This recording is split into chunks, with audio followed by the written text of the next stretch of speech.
The broadcast is now starting. All attendees are in listen-only mode.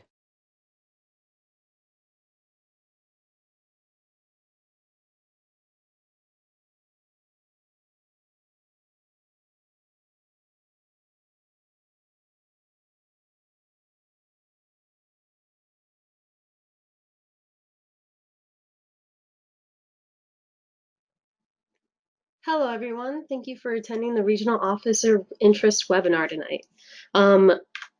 First, a few things before we get moving. Webinar procedures. Please click Use Telephone if you would like to dial in and listen to the webinar. This is useful if you're not sure if your microphone on your computer would work.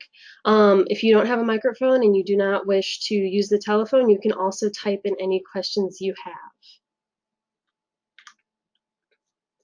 In order to ask a question using audio, please click on the Raise Hand button on your GoToWebinar window. Whenever you raise your hand, I'll be able to see it, and then I'll be able to select you and unmute you. Before I unmute you, I'll say, I'm going to unmute you. Again, if you don't have a microphone or a telephone to use, go ahead and type in your question, and I can go ahead and answer that for you. All right, so my name is Nicole Geist. I am from the University of Toledo, and I am Region 4's Regional Delegate. Accompanying me tonight will be Shannon Stitsworth of the University of Florida, and she is the Region 3 Member at Large. And then also accompanying me is Maggie Krantz from LECOM, who is the Region 2 MRMC. We will be going through the general regional officer election process, and then any technicalities that you have to worry about. And then we will go through the responsibilities of each of the 3 regional officer roles. We also have several regional officers with us tonight, so if you have any questions for them, please save them till the end of the webinar and you will be able to ask them then. All right, so the regional officer election process. A lot of these details can be found on pharmacist.com. If you're unsure where, go ahead and go to pharmacist.com, get involved, click on APhA-ASP, and then you'll be able to click on leadership opportunities. And then you'll be able to select regional officers, and then you will see regional officer elections and procedure. So Friday night will be the regional officer interest meeting. This is during your MRM. And there, you and anyone else that's interested in the office either this year or next year can go and receive a synopsis basically of what we are talking about tonight, which will be what you'll experience throughout the weekend. At 8 a.m. Saturday morning, that is the deadline to put in your regional officer application. Again, you can find this on the regional officers tab on pharmacist.com. Saturday, there will also be a Meet the Candidate session, and you may have a poster to accompany you. Please check out the Word documents on the Regional Officer Leadership Opportunities page to get the dimensions. Currently, right now, they are 24 inches by 36 or 36 inches by 24. An easel will be provided for you, but there will not be a backboard. So what I did was I printed off my campaign poster, and then I stopped at an Office Max on the way to MRM and picked up a cardboard back for the poster, plus some thumbtacks to make sure that that was able to stand on its own on the easel. Also on Saturday, you will also have a brief exam on APhA-ASP policy.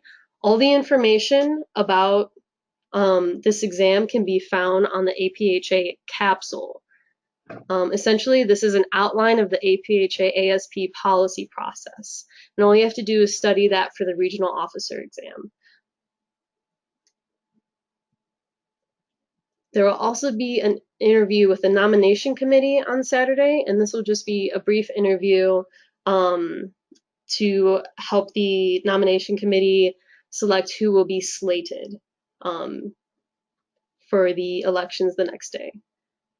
Sunday, during the business forum, there will be speeches, and then immediately following each of the position speeches, there will be the election. The results will be announced at the end of all the speeches of all of the positions. Speeches may be up to 4 minutes long, The second it goes past 4 minutes, you will unfortunately be clapped off the stage if you go over that time limit. So first I will go over the regional delegate position.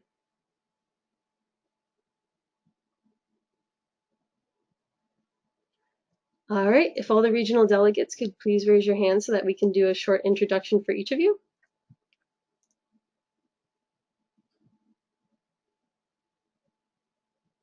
All right, so first up we have Michelle Contino. As soon as I'm able to unmute you.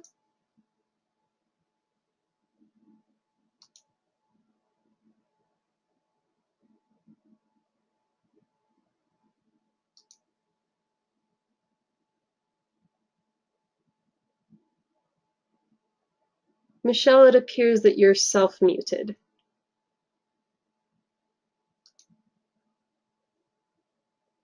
All right, Michelle, you have the microphone. Hi, I'm Michelle Coutinho, a final year pharmacist student pharmacist at Temple University. Did you want me to talk a little bit?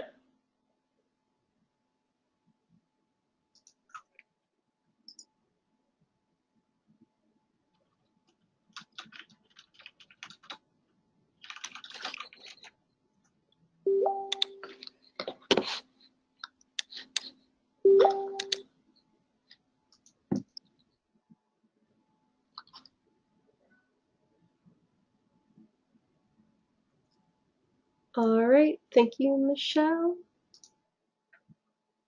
I am unfortunately, okay. I apologize. I'm unable to hear somebody whenever I unmute them. All right. Next regional delegate, please have your hand raised.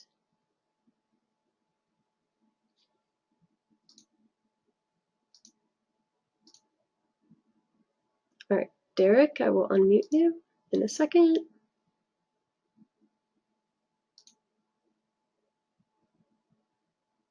Derek, it appears that you're self-muted. All right, you're on the mic. How are you doing? My name is Derek Lewis. I'm from Stanford University. I'm Region 3's delegate, and I chose to be a regional delegate because I saw the power of policy and how policy and advocacy could affect us on a national and a regional scale. And I thought that would be the best position for me to serve this academy.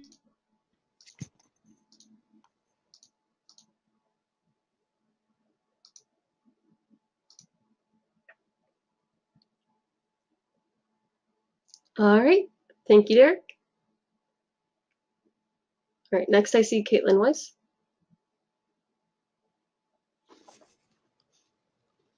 Caitlin, you're up. Hello. Hi, this is Caitlin Wise, and I am a final year student pharmacist at the University of Texas at Austin. And I chose to run for regional delegate because APhA has always been my home in pharmacy, and the option to get more involved with this organization on a higher level just really spoke to me, and I have truly enjoyed my position. So I hope everyone on the webinar is interested in running. Thank you, Caitlin. All right. Do we have any other regional delegates in the audience? Please raise your hand. All right, David Brunch, you're up. Hello, everyone. My name is David Bunch. I am the delegate from Region 7. And the reason why I won is I see the policy process as being something so important to affecting the lives of our patients as well as our profession. And it kind of brings us all together under one specific goal. All right, thank you, David.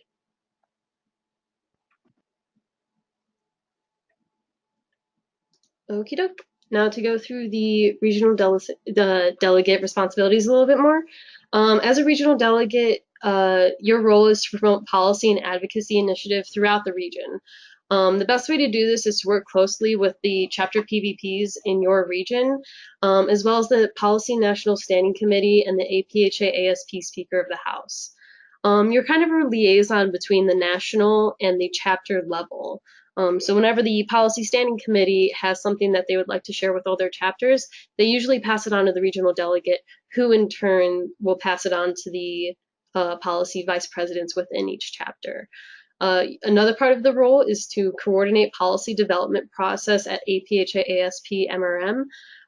Really what your responsibility is to work with all the policy vice presidents to make sure that they're well versed in what's expected of them to create their proposed resolutions for mid-year regional meeting, and to organize all those policies throughout the weeks leading up to MRM. So by the time MRM comes, you are the one responsible for making that concise document with all the proposed resolutions on it. You will also serve as your region's representative on the APhA-ASP Resolutions Committee. This happens at the January business meeting. What you do here is you work with the 7 other regional delegates, and you select and refine resolutions that will be proposed and voted on at the APhA annual meeting at the APhA-ASP House of Delegates.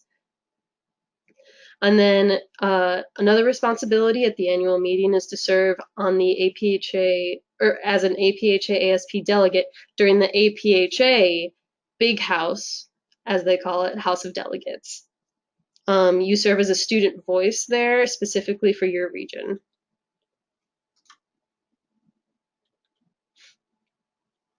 Traits that regional delegates typically have is you usually have an interest in policy and the policy process. You should usually be well versed in legislative issues facing pharmacy practice, both on a local, regional, and national scale. Be familiar. My recommendation is to be familiar working with state associations, as whenever you work closely with them, they are very good resources for keeping up on those state issues. It is also very important to communicate and organize well, especially in the weeks leading up to MRM. I know for myself, Region 4 has over 20 chapters, so there have been over 20 proposed resolutions that I have had to work with and communicate with those policy vice presidents and keep those resolutions organized so that I don't accidentally send an email, hey, where's your proposed resolution? And someone's like, oh, I already sent it to you. I'm like, it's very important to keep all of those organized so that you don't accidentally lose one of those and to keep them in order. All right, next up we have the regional members at large, of which Shannon Stitsworth will be leading the discussion on. Shannon, you are unmuted. Can you hear me? Yes, I can. Okay. Hey, everyone. So my name is Shannon, and I'm the Region 3 member at large. So next slide.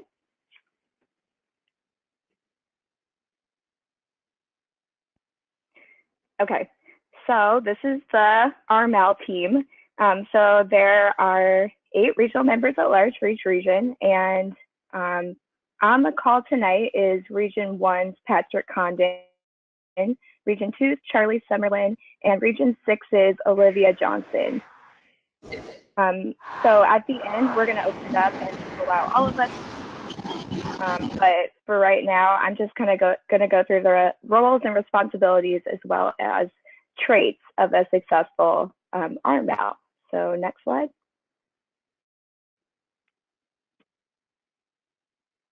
Okay, so this is a quick list of the responsibilities of the Armels. It's not everything that we do, but it's kind of a good summary. I like to say that the Armel is kind of the in-between person. We kind of fill in all of the blanks. So the MRMC obviously does MRM, and the delegate does the policy stuff. We're kind of there for everything, like I said, in between. And we work closely with the Communications Standing Committee, or ComCom. We send them a monthly social media report every single month. So at the end of the month, each regional member at large goes through all of the Facebook pages of the chapters in their respective region, and they sort of make a summary as well as a recommendation of certain posts that stand out for ComCom to feature on the national Facebook page. We also have monthly conference calls with them so that we can kind of be on the same page, make sure that we're supporting their different initiatives and different campaigns. We also oversee the Regional Leaders Facebook group. So if you are a vice president or a president of your chapter, you should be in this leaders group. And I'm sure you see us posting all of the time. So this is really our way to not only recognize certain chapters throughout our region, but to make sure that we keep you guys up to date on everything that's going on with APhA-ASP. We also act as a resource to chapters. So anytime you have an operational question, we are the person that you can go to and we will find the answer. So even if we don't know the answer, it's expected that we're able to find it for you guys. And it's really a great feeling when we're able to help out chapters when they need us. Also, we keep chapters up to date on all deadlines. So we make sure that you know when the chapter achievement report is due, when the farm flex is due, all of those types of things. We make sure that we keep you guys up to date. And then lastly, we serve on the reference committee at the APhA annual meeting. So we take notes at the initial open session for where all the policy resolutions are brought up. And then we're able to make different recommendations to the House of Delegates. We can either accept, refer, accept as amended, or reject the resolution. And that's kind of based on what we hear from you guys during that first initial session at the APhA annual meeting. Okay, next slide.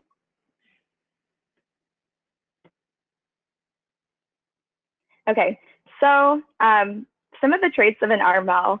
So we actually decided that a lot of us are ENFPs based on our Myers-Briggs profiles.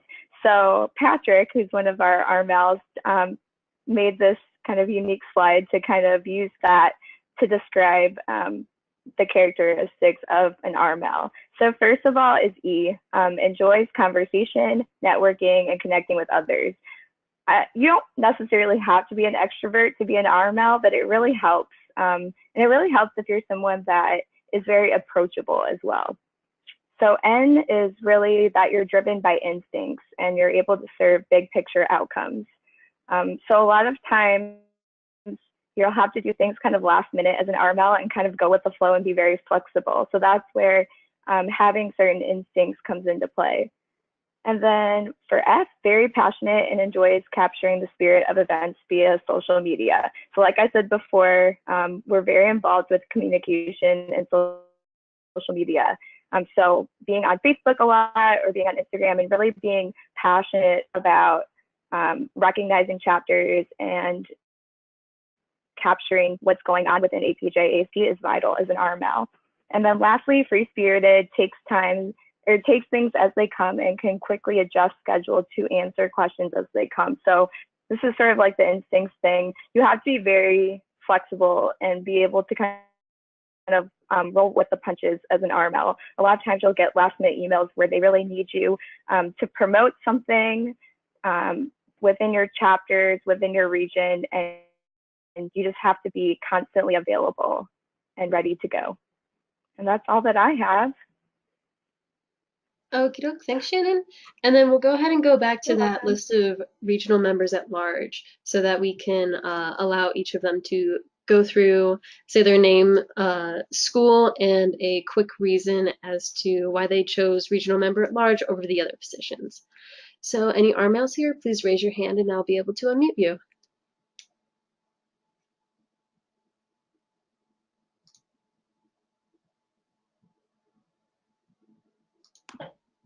Olivia, hi everyone. Oops, sorry, Patrick. All right, Olivia.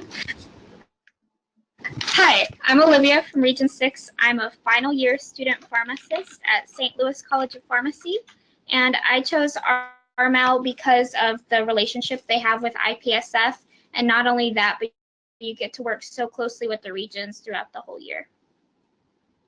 Okay, thank you. Now we'll move to Patrick. Hi everyone. So I'm Patrick Hahn, the Region 1 member at large. And mainly the reason why I chose member at large specifically is I really enjoy finding what other people are passionate about and advocating for that and helping them grow with it. And so as a member at large, I'm able to work a lot with the other chapters, figure out what they're doing at the chapter level, and then share that to get a greater outreach. Thank you. Patrick. Next up, we have Charlie Summerlin. You're unmuted. Hey guys, this is Charlie Summerlin, the Region 2 member at large. I'm a third-year student pharmacist at the University of Maryland School of Pharmacy, and I chose to run for the regional member at large position because I really like social media. I'm always on Facebook, so it seemed like a natural fit, and I also really wanted to have an opportunity to interact with chapter members within my region and be able to make an impact on them on more of a regional level, and just be able to share updates with them frequently, and just give back to the academy in a way that's impactful. And it's been a really rewarding experience, and I really encourage you all to consider running. Thanks, Charlie. And last that I see, we have Shannon once more.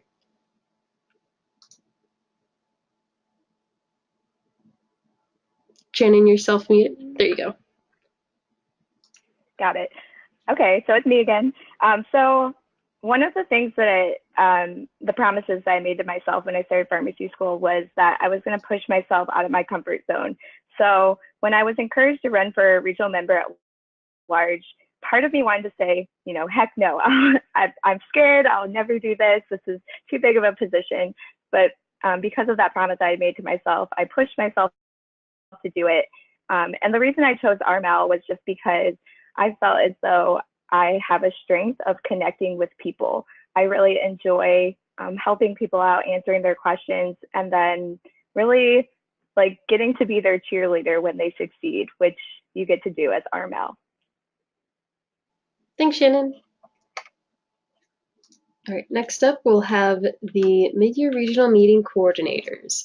And to host this part, we have Maggie Kranz.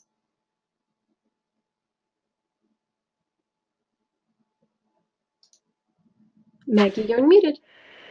All right, awesome. Hi, everyone. My name is Maggie Kranz, and I go to LECOM School of Pharmacy, and I am the Region 2 Mid-Year Regional Meeting Coordinator. You can go ahead to the next slide. So this is a list of all the Mid-Year Regional Meeting Coordinators, or MRMCs. This is going to be your best people to reach out to if you are interested in this position, because we are in the midst of MRM right now. If any of them are on the call, Nicole, would you be able to unmute them so they can introduce themselves? Yep, just raise your hands.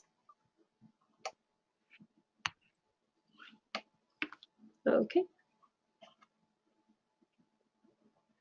All right, first up, Kelsey.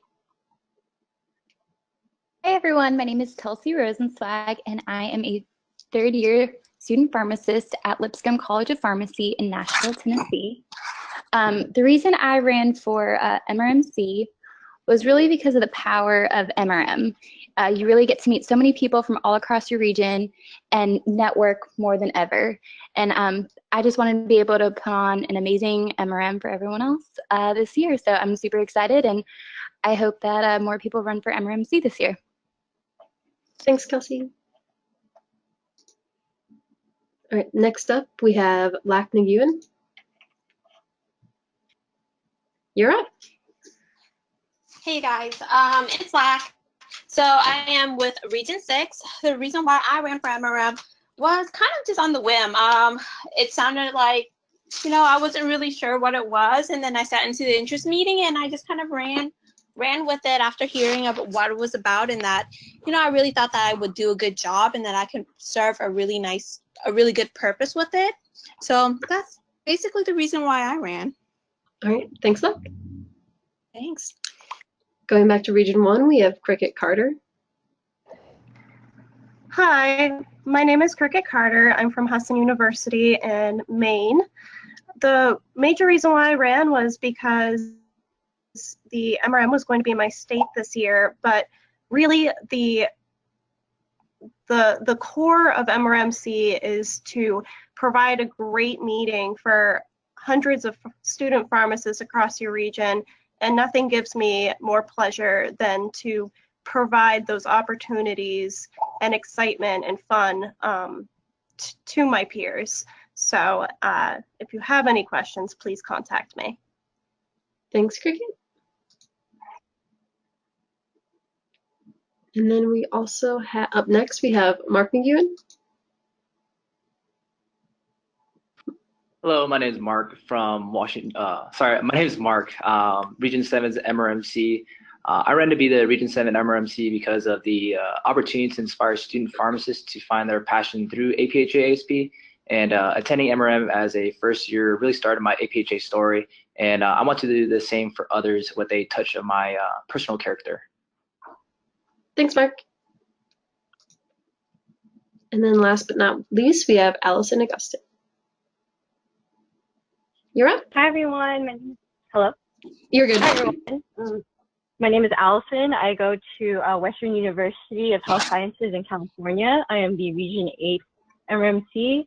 The reason why I ran for MRMC is because I really wanted to be involved with APhA-ASP more on a regional and national level. I also saw that being MRMC really did give you creative aspects into using your abilities, and I really want to give that towards other student pharmacists. And attending my first MRM as a first year, I saw that I really brought together all the student pharmacists across the region, and I really wanted to bring that to other people. All right, thank you. And Maggie, it's all yours once more. All right, awesome. Thank you, Nicole. So one of the largest responsibilities of the MRMC is defined right in the name, the 2018 Mid-Year Regional Meeting. And this includes planning, promoting, fundraising, and executing MRM. Some of the notable sessions that the MRMC plays a really large role in include the Friday evening social, the Mid-Year Regional Meeting Expo, and the regional sessions at each individual MRM. Additionally, MRMCs are asked to plan the regional dinner at the Summer Leadership Institute, which is a conference that you are encouraged to attend as a regional officer. Go ahead to the next slide. Some of the challenges of being an MRMC are definitely fundraisers and sponsorship. APhA is a not-for-profit organization, so the MRMCs are challenged to come up with a baseline profit for the MRM to make it a reality. But most of us go above and beyond to add our own personal touch and a little bit of pizzazz, and that's kind of the best part of being an MRMC, is adding that in. But you have to back it up with the hard work of fundraising and sponsorship. Additionally, balancing schoolwork with any leadership position is pretty difficult, but the MRMC I've found to be especially difficult because a lot of businesses and potential sponsors only are able to take your calls during business hours, and that has kind of interfered with school a little bit and been slightly more difficult than other positions when maybe you could send an email at midnight and expect a response. Communication is a very large part of being an MRMC. As Nicole mentioned, with the resolutions that the delegates have to balance, MRMCs also have to balance a liaison from each individual school. So you have to be able to keep that constant communication with them and ensure that you're keeping the interest and the excitement about MRM continuing throughout your time as MRMC leading up to the conference. Organizing and managing committees has definitely been something that's difficult, especially for me. Keeping the interest between spring term, when you're kind of establishing those committees throughout the summer into fall, when it's kind of MRMC go time, is definitely a challenge, and you need a very strong group of people to stay motivated and excited through the summer months when the last thing people want to do is work. And that leads me right into stimulating excitement in your fellow student pharmacists. So this has been one of my favorite parts of being MRMC, because I've just gotten to pour my passion into why I love MRM and why I love APhA. And this is something that I've definitely enjoyed doing, but at the same time has certainly been a challenge to ensure that enough people are as interested in as you are in MRM. Go ahead to the next slide. All right, thanks, Maggie. All right, up next we have just a general regional officer overview. So really I'm going to take this conference by conference, as we already kind of went into the responsibilities that you kind of take care of on your own time, but this is the January business meeting. And as you can see here, you can tell what's mandatory and what's optional. The reason that Summer Leadership Institute is optional is that it's encouraged for you to go, not only to kind of be a helping hand and to help out and act as a leader for everyone else, but it's also a great opportunity for you yourself to grow as a leader, not only just in APhA, but in general. So I will go through kind of what the delegate responsibilities are for each meeting, and then I'll jump it over to Shannon again to go over the regional member at large responsibilities, and then Maggie once more to go over MRMC responsibilities at these conferences. So as a delegate, the January business meeting is where resolutions committee happens, and what you do is you again work with the other regional delegates, and you look through all of the proposed resolutions that have passed at their respective MRMs. This year is about, or some years it's about like 70 to 90. And you go through each one and you kind of rank it as to what your preference, and then you take the totals of what everybody, which all of the regional delegates like the most, and you go through and kind of select a few resolutions to take to APhA annual. Annual meeting, as a regional delegate, you serve on the APhA House of Delegates as a student leader voice for your region, and you also work as reference committee so that if there's, probably not that, but if there's any questions about the proposed resolutions, the reference committee can ask you. Summer Leadership Institute, you're kind of just a general helping hand. And then at MRM, leading up to MRM, you will organize all of the proposed resolutions through your region's policy vice presidents. And then at mid-year regional meeting, you will serve as a general helping hand, in addition to leading the policy proposal forum on Saturday evening, which is where discussion on the proposed resolutions will take place. All right. And then I'll just hand it over to Shannon to go over her roles and responsibilities during these conferences.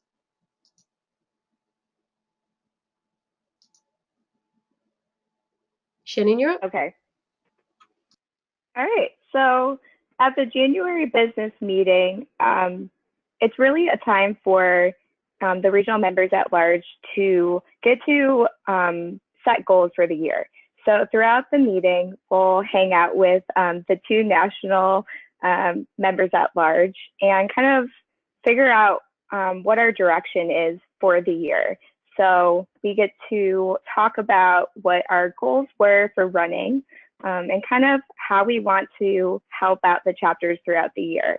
We kind of set expectations on things when it comes to like the social media reports, how to fill those out, and then just like generally get to know each other. You know, we work so closely with each other. Just because I'm the regional 3 or the region 3 member at large doesn't mean that my position is only for region 3. There's so many times where there's a question from a student pharmacist in region 1, and Patrick will go and, you know, kind of ask all of us if he doesn't know the answer, and we're able to support each other. So really getting to know each other is vital during the January business meeting. During annual meeting, I already kind of touched on this, but the regional members at large serve on the reference committee. So I kind of went into detail on that, so I'm not going to go into that again. But we're also around just to kind of help out with staff when they need it. We go to the social, make sure that everyone's having a good time. We also are involved in the transition of the standing committees as well as the National Executive Committee. And then for the Summer Leadership Institute, we sort of serve as liaisons for the NEC and staff throughout the weekend to make sure everyone knows what's going on, make sure everyone knows where they're going at all times, and just keeping sort of the energy and the vibe up throughout the weekend. And then of course at MRM, we're mandated to be there, but at MRM, we're really in charge of doing member recognition throughout the weekend. So if you've gone to an MRM before, you know that each chapter gets to pick a student pharmacist that's recognized throughout the weekend. So we get to go on stage and read those out and get to, you know, cheer you guys on during the MRM. And then new this year is the regional members at large will be hosting different breakout sessions for communications vice presidents, membership vice presidents, patient care vice presidents, and international vice presidents. And just kind of act as the in-between person, like I said before. We kind of fill in the gaps. And that's it. Okie doke. Thanks, Shannon. And then up next, we'll welcome again Maggie Kranz. Okay, so for the January business meeting, the MRMCs all get together and we learn every aspect of what goes into MRM, and some of them are surprising and things that you would have never thought about. So it really is a whole weekend process to make sure that we're all solid and ready for a full year of planning. At annual, we're really there to be helping hands. It's not as complex as the role of the regional delegate and the role of the regional member at large.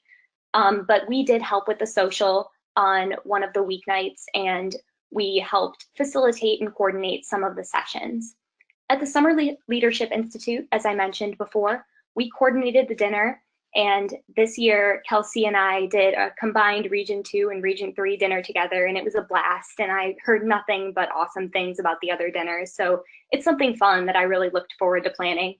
And then MRM, there's more than there's not enough time to say everything that goes into MRM just right on this slide, but if you do become the MRMC, everything will be covered at the January business meeting.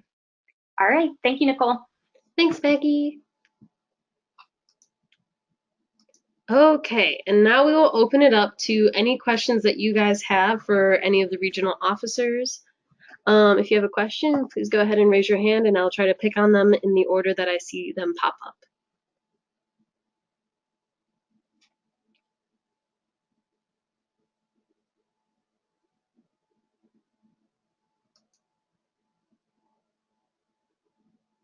All right. So first I will pick on Alexander Delgado. You're unmuted. Hi, everybody. My name is Alexander Delgado from Chapman University here in California from Region 8. I just had a question for any one of the regional delegates. It's a two-part question, actually. What did you find most difficult about the position? And then also, what did you find most enjoyable about it? Okay, thank you so much. I see that David has raised his hand from Region 8.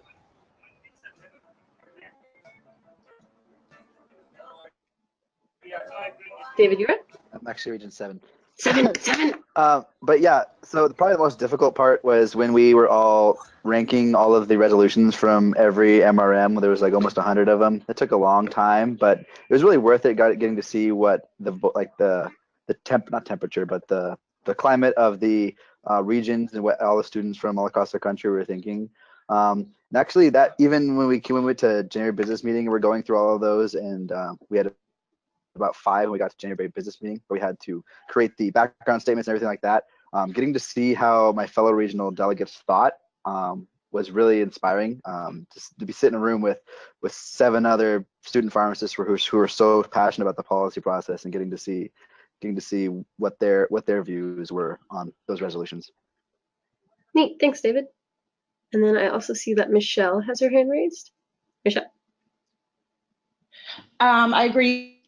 The choosing which resolutions to go forward to annual was hard because there's so many good resolutions and topics that we do need to address and advocate for. So that was difficult, but I think I learned so much about what is going on across the country, and being able to discuss it and debate it and hear other people's views without having any tension or any ill will against another was another amazing aspect of it.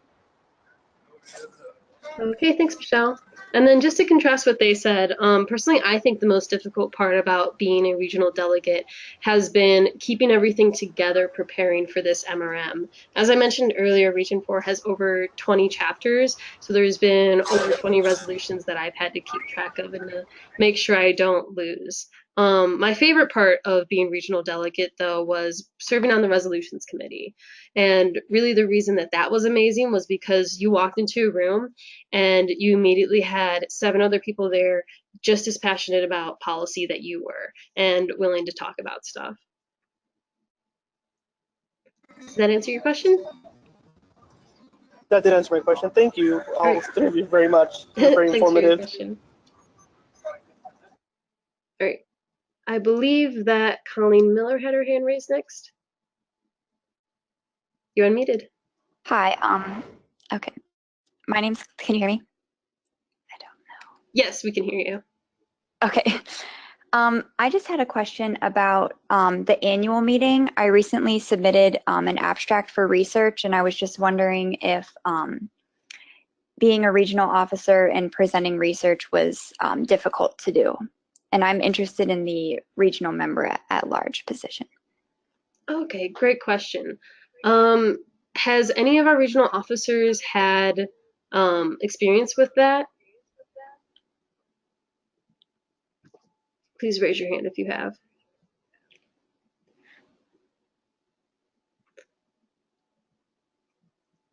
Well, I don't see anyone that's raised their hand, but I would imagine that, well, let me first get Patrick, who's a regional member at large, to answer that, since he's more familiar with those regional member at large responsibilities. Patrick, you're up. Hello. So to answer your question about if there's any difficulties, no, the staff does work with you. So if there's something that you really want to go to that isn't necessarily part of the normal schedule, they understand that and they're happy because they want you to grow as an individual and a leader as well. So when that time comes, if they tell you that they're hoping for you to like work a certain booth at that time and you're going to be presenting your research, then you could easily communicate that with them, and then the other regional officers, if needed, will fill in for you. Because like Shannon said earlier, we're all very close. We all communicate with each other 24/7, if it's APhA-ASP related or not. So that's something that could definitely be taken care of. All right, thank you so much. You're welcome. All right, thanks, Patrick and Colleen. All right, next up, I saw, and I apologize if I mispronounced your name, Asagi Omaruyi. You're unmuted.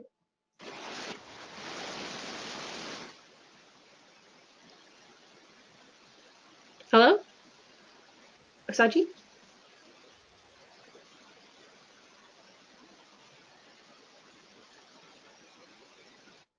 Okay, well, their microphone might not be working, but they typed in a question, and their question read, "What are some challenges you faced being a regional member at large? If you had to run for regional member at large again, what would you continue on from the legacy you built? Lastly, would you not recommend an ESTJ to run for Armel?" Maggie? I'm sorry. I didn't mean to have my hand raised. I'm not an Armel. Okay, thought you just maybe had an idea, but sorry about that. No, that's okay. I think an Armel might have better perspective. All right. Any Armel willing to answer that question?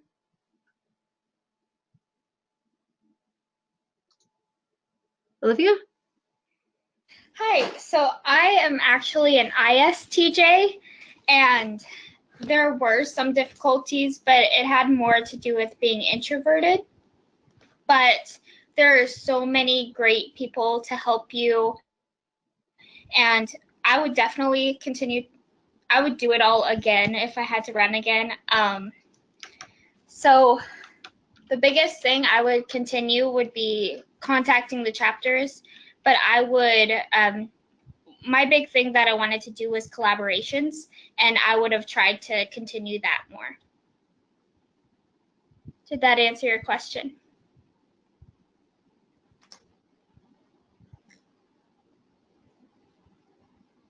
Oh yeah, they're not. They're still muted. Okay. I think. Oh, he said yes. All right. Thanks, Olivia. Okay. Okay. Good. All right. And then I believe the next person I saw raise their hand was Shanice Anderson. Hi, good evening. My name is Shanice Anderson from Howard University in Washington, D.C. Can you guys hear me? Yes, we can. Yeah. Perfect. So my question is, I am very involved in my own chapter, and I was wondering, because I saw something about having to step down from any positions that you hold if you do decide to run for a regional position and are fortunate enough to get it. So can anyone speak a little to that, or with their experience with that, with still being involved in their personal chapters and working on the regional level? Okay, yeah, absolutely. I see that Patrick has his hand raised. Patrick, you're good? Hi, yeah, so again, I'm acting as the Region 1 member at large, and I'm also the chapter president for the University of Rhode Island for this academic year, but I was the president-elect for all of last year. And my chapter personally doesn't have any issues with it, and the APhA-ASP as a whole doesn't ask you to eliminate any chapter positions, at least for the regional member at large. So it sometimes could be a lot, but again, you're really always able to fall back on people if you have like a really tough week at school, you have some chapter operations you need to run and need to fill in the social media report. So I wouldn't say there was any conflicts. No, all of this stuff I really love and I'm very passionate about. So at the end of the day, it might have been a lot, but I had fun doing it. Thanks, Okay, thank you so much. And then just to add on to that, I also, even though I'm not Armel, as regional delegate, I've had to have juggled the regional and president position for my chapter, and it certainly is a challenge. And the way that your e-board is composed definitely is a factor on how that translate into your own workload. But if your will is there, I do think that you could make it work. And then I also know that Caitlin would like to answer this. Caitlin, you're good to go? Yes, hello. So I wanted to add on to what Patrick and Nicole have just said. I was also chapter president whenever I got elected, and I do think that it says something about the fact that a lot of us were very involved with our chapters, and I haven't heard of too many issues with being able to balance those kind of things. For me personally, though, I did just want to add in my experience because I had a little bit different one. APhA-ASP is very great with working with you, and they understand that you're going to be involved with your APhA chapter, and they encourage that because it's really great whenever you see your local chapter president getting involved on those higher levels, and that just inspires more members to get involved. However, I did get a little bit of pushback from my school just with taking too much on my plate, and so it was actually my dean's office that was really concerned about just having so many positions. So I do think that it is important to just go ahead and talk to your chapter advisors and talk to your school, because not all schools might be as supportive as others whenever it comes to their students taking on those type of leadership roles, because they do take time and it definitely is manageable. However, I do think that it is important to talk to your chapter advisors in your dean's office first, just to make sure that there are no conflicts. And that is one of the reasons why, when you notice on the application, they do ask for your chapter advisor's signature on there, just to make sure that your chapter advisor is aware of the additional responsibilities you're taking on. But I do think that it is important to go and talk even to your dean's office about it, just to make sure that all your bases are covered from the school level, because I know some of my fellow regional officers, their schools were incredibly supportive, and other of us have had a little bit more difficulty with that. So it's just one thing to talk to your specific office about. Okay, thank you so much. Thanks, Caitlin, and thank you, Shanice, for that question. All right, moving on to the next question. I believe that Salam Kabani had her hand up next. Salam, you're unmuted. Hi, yeah, this is Salam from California Health Sciences University in Clovis, California. Can you guys hear me? Yes, we can. Okay, so I had a question regarding the MRMC position. I believe someone said that one of the biggest challenges was kind of getting a committee and getting people that are motivated. With regards to that committee, is that something that's facilitated at the January business meeting, or is it through your own chapter?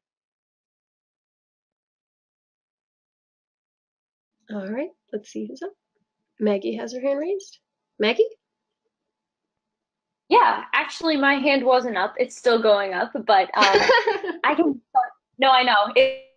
It's a mess, but I can start answering the question, but I know Kelsey wanted to answer it as well. So the way that the MRMC position works is at January business meeting, you're introduced to the committees, and they give you a rundown of how to form committees, what you're looking for in committees, and give you some ideas. But honestly, you get to make the committees on your own and work off of whatever you want your MRM to be.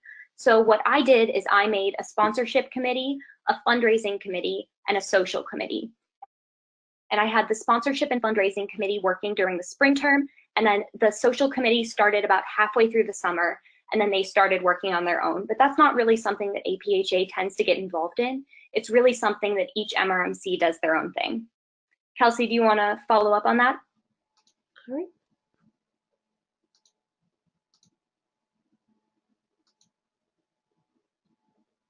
All right, Kelsey, you're good to go as long as you unmute yourself. All right, so my name is Kelsey. I am in Nashville, Tennessee, and my MRM is actually in Charleston, South Carolina. So I would say the biggest thing is making a committee, yes, for your own chapter, but also reaching out to the chapter that's in that city. I think it really makes a big difference as far as MRMCs that are out of the city that is hosting it, and just making a good connection with them. So for me, I've had a good connection with NUSC that's in Charleston, and that's really made things a lot easier, and I have a good committee at my school. And my advisor has been super, super supportive. So I would say as MRMC, if you do not have a good relationship with your advisor, your dean, definitely start building that now if you do decide to run for MRMC. Okie doke, thanks, Kelsey. Did that help, Salam?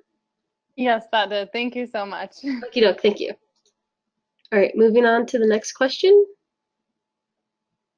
I believe that Luke Menon's hand was up next. Also, if you raise your hand, be sure to keep it up so that I can keep track of what order you raised your hand. Luke, you're good to go as soon as you unmute yourself. Hey guys, my name's Luke Menon from Cedarville University in Ohio, and I'm interested in running for RD of Region 4. And I was kind of curious on the regional nominating committee. I'm familiar with the process, but I was just wondering if you guys going through it, if you have any tips just going into this process. Sorry. Yeah, no problem.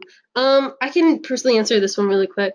The best piece of advice that I got and that I can give is to just be yourself. Some people say that like they can tell if like somebody's not being their self, but really just be yourself, because at the end of the day, it's you that people will be voting on, and you don't really want to run with a facade kind of. You want to run as yourself because you want yourself to get elected, not something that maybe you perhaps put forth. Does that make sense? Yeah, that makes sense. Thanks. Yep. Thanks, Nicole. Yep, no problem. All right. Next up, I believe I saw Amanda Stewart. You're good to go as soon as you unmute yourself. Hi, I'm Amanda from North Dakota State University. I got in the webinar late. I'm not sure if I missed this, but I was wondering what the expenses are for traveling to these meetings, if they're reimbursed or not.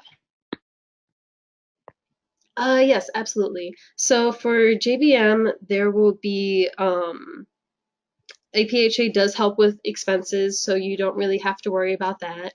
And then for APHA annual, they can, if they're able to, give you free registration, but they cannot guarantee that year to year.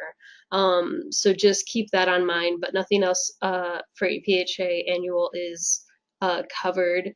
For SLI, I cannot remember if I had to pay for registration or not, but nothing else was really covered. And then for MRM, it depends on which position you are in.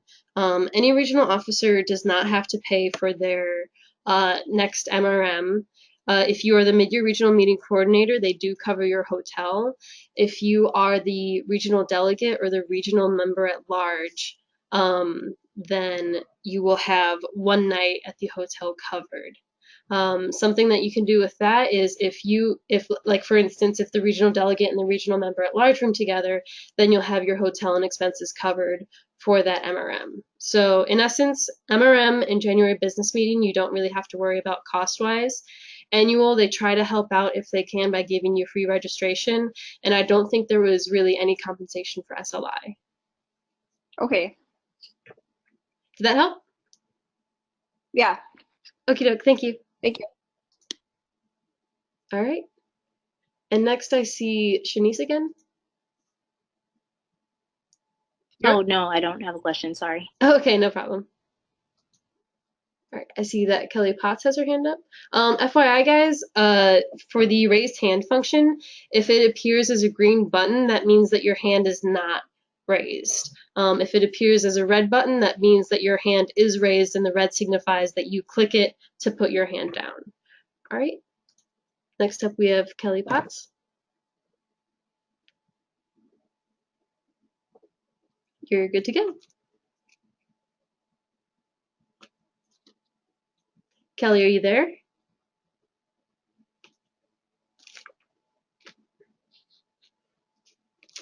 I apologize, Kelly, but we cannot hear you. All right. If you have a question, Kelly, go ahead and type it, and I'll be able to read it aloud as soon as you send it over. Next up, I see Kathleen Bailey.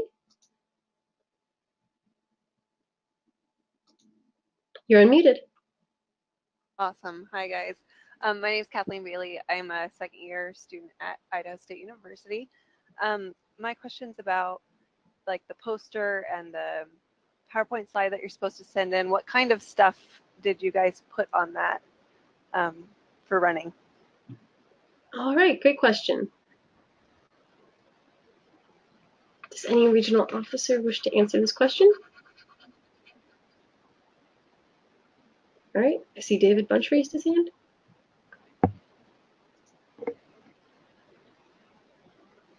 David, you're good to go. Hey, yeah. Hey, I'm trying to remember. So on my poster, I kind of like had a little qualifications, as well as like my goals and the picture of myself, as well as the title. I don't remember exactly what I had on the PowerPoint slide, but it's easy to make a poster. Like if you figure out the dimensions of, it should say online what the dimensions of your poster are allowed to be.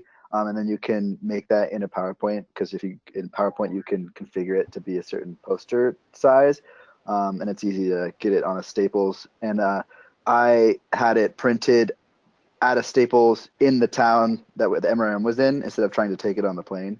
That's just a little tip that I would recommend. Awesome, thank you. Thanks, David. And then I also see that Maggie raised her hand. Maggie? Yeah, I do have my hand up this time. So I actually got really good feedback from staff on my poster. I bought a free 1-month subscription to this infographic site, and I was able to make a really artistic sort of poster that definitely made my poster stand out. I had a headshot on the top of it, and I gave a couple fun facts about me, like I've played the violin for 14 years and where I work at a geriatric pharmacy. And then I had a portion of it that was dedicated to my previous experience and qualification. And I highlighted within each experience what trait and skill I've gained from that made me a great candidate for MRMC. And then at the very bottom, I highlighted 3 points of what I wanted to bring to the next MRM. Or if you're considering a different position, then you could do 3 points on what you would like to bring to that position within the next year. All right, thanks, Maggie. And thank you, Kathleen. Did that help? It did, yeah. All right, thank you. All right, does anybody have any more questions? I received Kelly Potts' question. She apologizes. She had technical difficulties with her microphone. Happened to me before. So this is Kelly from the University of Minnesota. My question is for any regional officer. What are some creative ways you have gathered excitement for the policy process in your region and also in your individual chapters? So creative ways we have gathered excitement for the policy process in our regions and also in our chapters. All right, I don't see anyone else's hands up. Oh, I see Michelle. Michelle, you're good? So I wouldn't really say creative, but my theory is that a lot of students don't participate in policy events because they don't really understand what policy and advocacy means. So a lot of times I say, I explain that we want to expand the role of a pharmacist and we want to better patient care, but the thing is change takes time. So as a student, it's even more important to advocate for the changes now so that when we graduate and are pharmacists, those job opportunities are there, those expanded roles, our scope of practice are there. I know for us in the Northeast, we're not as progressive as the Midwest and the West Coast. So a lot of times I talk to students, especially those who are interested in clinical pharmacy, that we need to advocate, we need to put our voices out there in order to get those changes, in order to let other healthcare providers and patients know the value that we bring to interdisciplinary medical teams. Okay, thanks, Michelle. And then real quickly, I know that David has a good example, so I'll pick on him.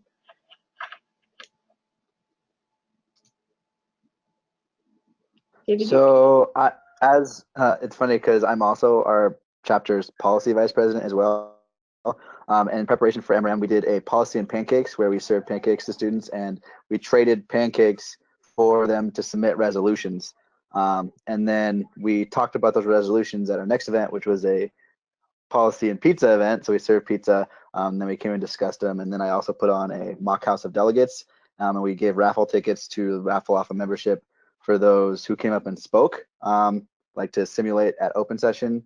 And this month, we're actually doing a pub policy to talk about everyone else's in the region's resolutions. So alliteration using the policy and another P word. I know Shannon was talking about they had policy and puppies or something, but that usually gets people interested. Okay, thanks, David. All right, any other questions?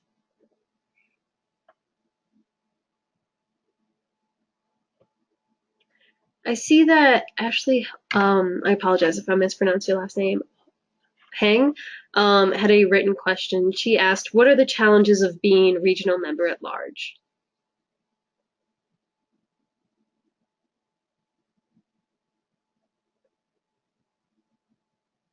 All right, Charlie raised his hand. Charlie, you're good to go. Hi, Charlie Summerlin, Region 2 member at large. So as Shannon went over earlier, we do a social media activity report each month, and we go through each chapter's Facebook and kind of assess their social media activity. And after that, we'll typically reach out to the chapter if we notice there's like a lack of activity, or if we have any suggestions for them to improve their social media presence, to like increase their likelihood of getting featured on the national Facebook, or just promote their message to a larger audience. And doing so, sometimes chapters don't really take our feedback, which is definitely the biggest challenge that I've come into. So it just comes to explain like why it is that we're making this suggestion to them and provide like a rationale, like what this could do for their chapter, what this could do for their community by like promoting this image like at a higher level and like taking our advice. I would say just like be more persistent and like kind of be flexible in the way that you talk to them about ways that they can promote their social media. But yeah, the biggest issue is just the fact that sometimes chapters don't really understand why we're reaching out to them. So it's just a good opportunity to like talk with them one-on-one and like explain the rationale for doing so. But there really aren't that many other challenges that I experience. It's a really rewarding position, especially when they do take your advice and you see them develop and grow throughout the year. Okay, thank you, Charlie. And then we'll go to Shannon, and we'll go to our last question written by Cameron Crow. Shannon? Hey, everyone. So as Charlie said at the end, there isn't, I would say, that many challenges with being regional member at large, but I think the one thing that I've had a challenge with is engaging just chapter members. Because we're the administrator of the chapter leaders page, it's very easy to engage chapter leaders. But it's a little bit more difficult to reach out to chapter members and to really allow them to get to know you, to really encourage them and to inspire them throughout the year as well. So if you're thinking about running for regional member at large, thinking of a good idea to really engage all chapter members would be a great, I guess, challenge to tackle.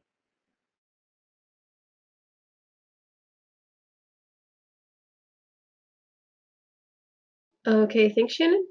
And then for our last question, Cameron Crowe wrote in a question, and he said, what are examples of fundraisers you have put on as MRMCs?